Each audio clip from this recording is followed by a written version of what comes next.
Horowitz,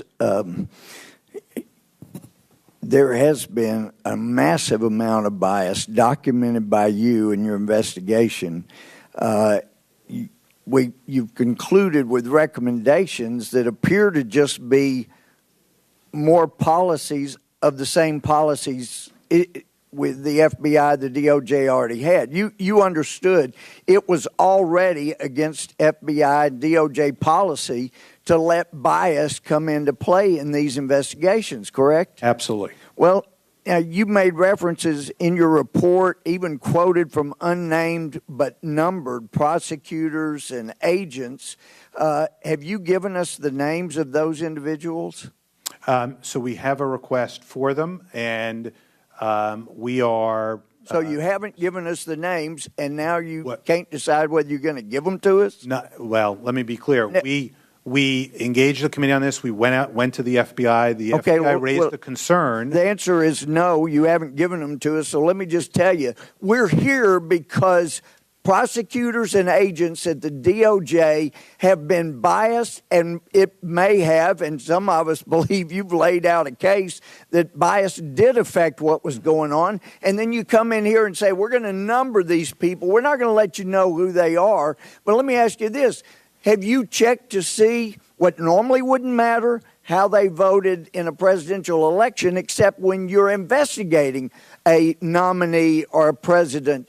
Do you know how they voted? Did they donate money to either of the candidates? I have no idea how they voted, and I don't have an idea. You're bringing this investigation in here based on and are utilizing opinions and information provided by prosecutors and agents who may be just as biased as the people that we're investigating. We just don't know because we hadn't seen their texts, we hadn't seen their emails.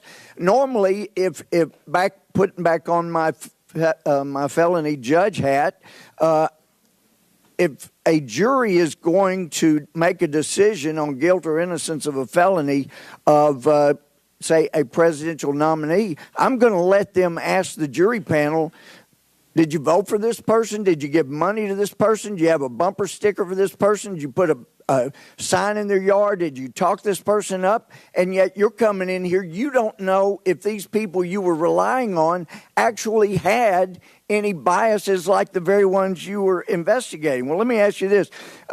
Among the supervising special agents you referenced and the prosecutors, do you have any idea of the percentage that may have voted for Hillary Clinton? We did not ask people who Well, let me tell you, I know my friend Mr. Nadler had referenced, said, a big organization like that's probably just as many people supported Trump. When I heard Newt Gingrich yesterday said the fact is 97% of the people in the DOJ that donated to Democrats. 97%. So there's a good chance that the people that you're relying on did support Hillary Clinton. We don't know because you haven't asked. It's important to know who the investigators are and the people you're relying on.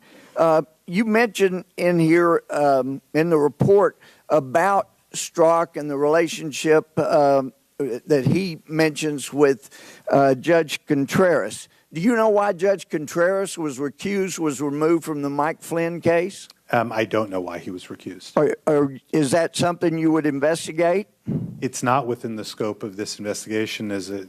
Well, I'm going to reinforce the request for the identities of the supervising special agent, the prosecutors and agents that were only identified by numbers, and ask who they contributed to, if anyone, in the last two cycles.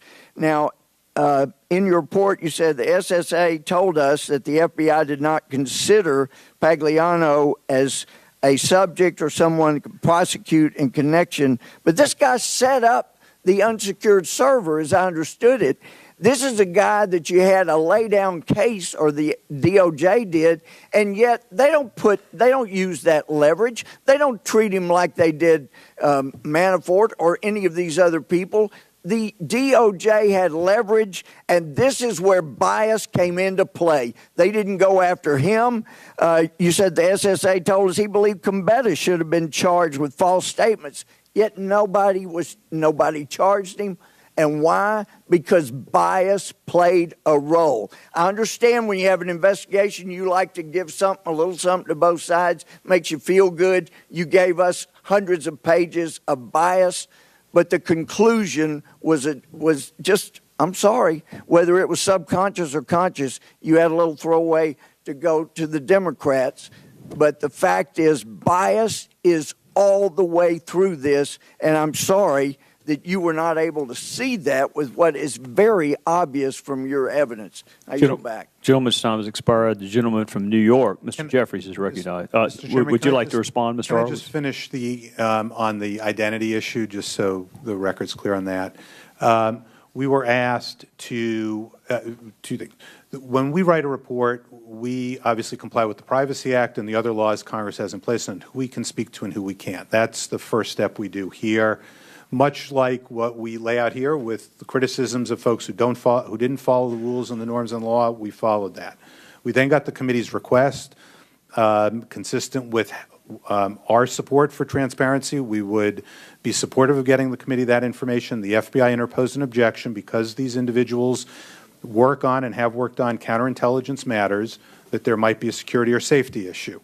That's what we've talked to the committee about. We're happy to facilitate that issue with the committee and the FBI, but that's the objection was raised, what's today, Tuesday, Monday, I think it was, by the FBI. Mr. Chairman, to clarify my request, it was not for anything to do with any counterintelligence. Don't want to know anything about that, just who worked on this matter. But I think the request is clear and his response is clear. We're going to go to the gentleman from New York, and then we're going to go to the gentleman from Montana, and then we will break. Inspector General